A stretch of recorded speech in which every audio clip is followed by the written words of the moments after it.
the union shall have absolutely no option but to proceed with its plans to mobilize for a nationwide doctor strike. And that nationwide doctor strike will involve all the doctors in the public and in the private sector.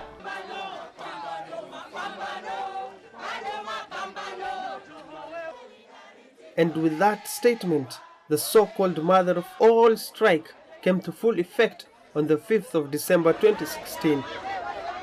A strike that saw medical services in all public hospitals paralyzed across the country. Ailing patients were stranded in public hospitals without any medic in sight to attend to them, while others could not even access the hospitals as they were turned away from the gate. The doctors downed their stethoscope for the full implementation of the 2013 Collective Bargaining Agreement, a document that was signed by officials from the Ministry of Health, the Doctors Union, the Kenya Medical Practitioners, Pharmacists and Dentists Union, KMPDU, in June of 2013. Solidarity forever, solidarity forever, solidarity forever, for the doctors must be paid. The agreement was expected to have taken effect on the 1st of July in the same year. The agreement was as a result of crippling strike in 2011.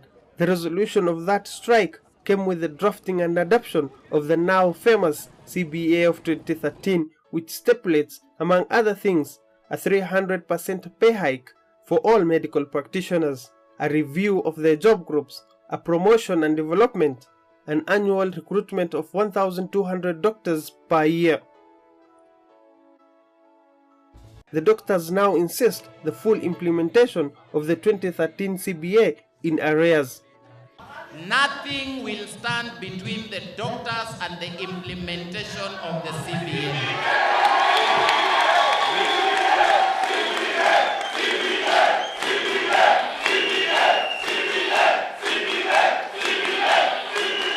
Nothing. We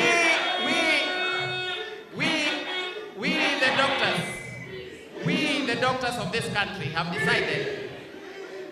decided that nothing will come in between the doctor and the pay that they have been denied for over 40 years. For long, doctors have been paid poorly. We haven't even talked about the hours they put in and the difficulties they undergo. So it is our considered opinion that the doctors should be on strike until the government meets their side of the bargain. They implement the CBA. However, both the government through the Ministry of Health and the Council of Governors have poked holes in the CBA, terming it as illegal as it was not registered in a court of law. It has pronounced itself the strike is illegal.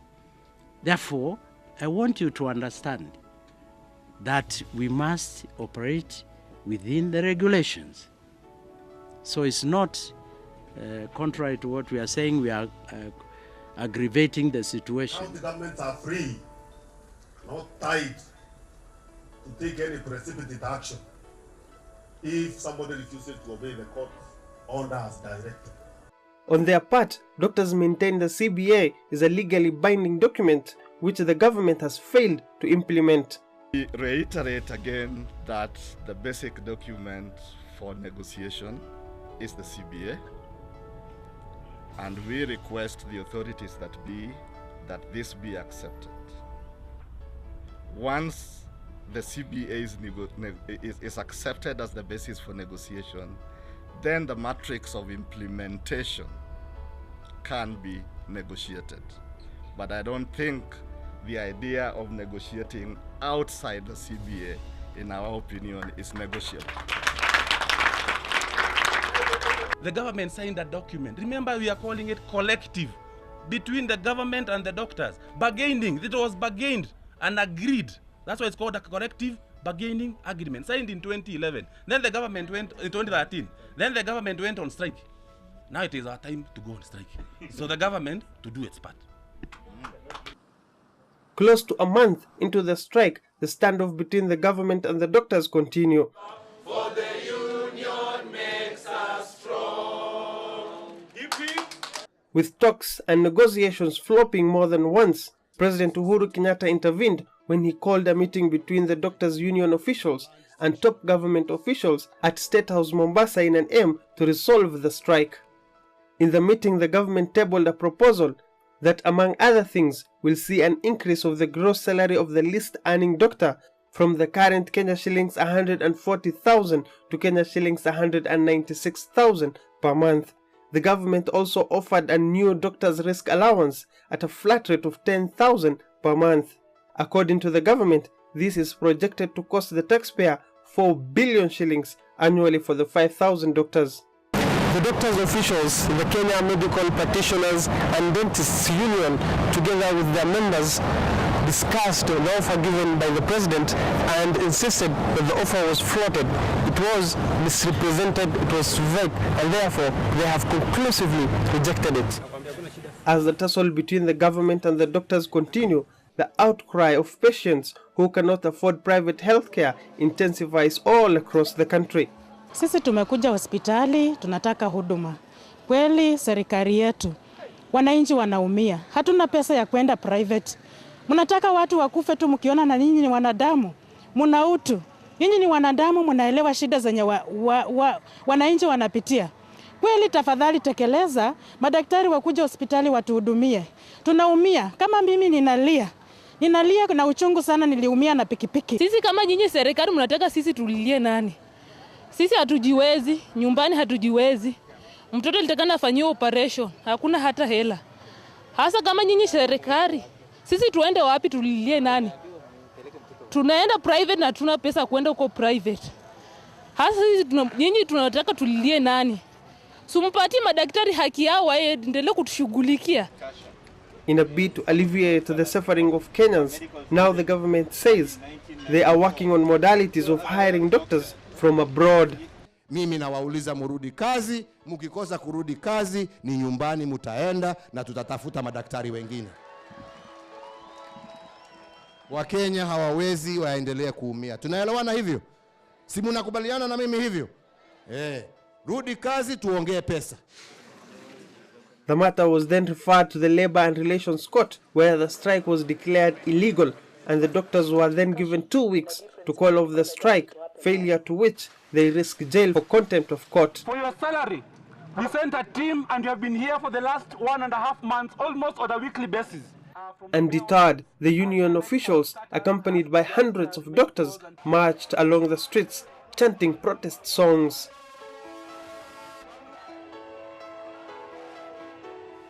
Their resolve was clear. There's no amount of force, there's no amount of intimidation, there's no amount of threats. There's nothing that will stop the doctors of Kenya from getting this CBA implemented and making the health sector better. At the elapse of the 2 weeks, the doctors have failed to reach a consensus with the government, and hence the strike was still on. As a result, Justice Helen Wasilwa made a ruling that saw 7 union officials, the now famous CBA 7, serve a 30-day sentence behind bars. Why the court should review its order, and therefore this court declines to review its orders sentencing the applicants to 1 month jail term, and the orders of this court will now crystallize. Those are the orders of this court. However, the sentence was short-lived after the Court of Appeal ordered the doctors release only 2 days into their 30-day-long sentence.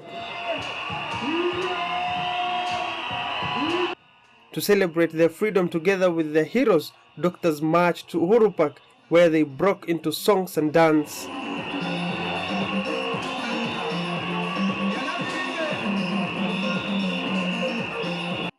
Then they gave an account of their experience in prison. The day that I was here, I slept in the hospital. I don't know whether that was meant for whatever reason, but I came face to face with people who really needed me, and that was my first duty. When I woke up yesterday in the morning, I did my first ward round. Indeed, if I ever stayed here, I think the prisoners would have been happier because at least they would have had a doctor seeing them every single day. And I was assigned my duties, which are in a card, a health card, which shows that I was supposed to be working in a dispensary as allocated by the senior officers of this place. It's life, it's life. We have to go on with life. It's tough, but you also tough. In solidarity with the doctors, leaders from the opposition too were not left behind. You look at the amount of money which has been looted, stolen through several scandals. What the doctors are demanding is peanuts. A lot of us have traveled all over the world. I've never heard of a doctor anywhere in the world who is charged and convicted of contempt because of demanding, because of following what is in accordance with the Bill of Rights. In accordance with the court directive, negotiations between the doctors and the government kicked off. This time, it was mediated by the Law Society of Kenya together with the Kenya National Human Rights Commission. After intense deliberations, the mediators could not break the deadlock, citing hardline stands have sabotaged and frustrated the talks. The religious leaders hit the ground running and made significant headway in a matter of days. A deal was negotiated that saw the CBA amended as well as other pertinent issues addressed. But the progress was almost jeopardized when the doctors demanded that all the documents be signed at the same time, a turn of events that made the president lose his cool at the launch of the 4th Annual Devolution Conference in Naivasha. These people, and we have offered these people more money than even doctors in the private sector receive. An intern today is being offered more money than a medical practitioner working at Nairobi Hospital, Aga Khan Hospital, Mata Hospital, and only for working 2 hours a day in a government hospital, and then they run to do private practice in their clinics. This is blackmail, and we are not going to entertain it. Day 100 saw the signing of a return-to-work formula that brought an end to the longest strike in the country, a return-to-work document that stipulated, among other things, a medical allowance of 20,000 per month with effect from 1st of January 2017, a signed recognition agreement with all the 47 counties, and the CBA registered within 30 days.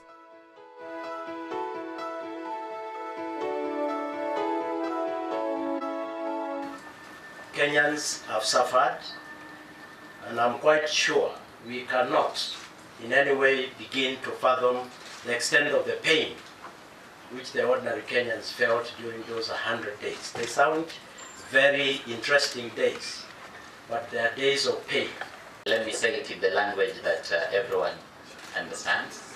The strike is hereby called off.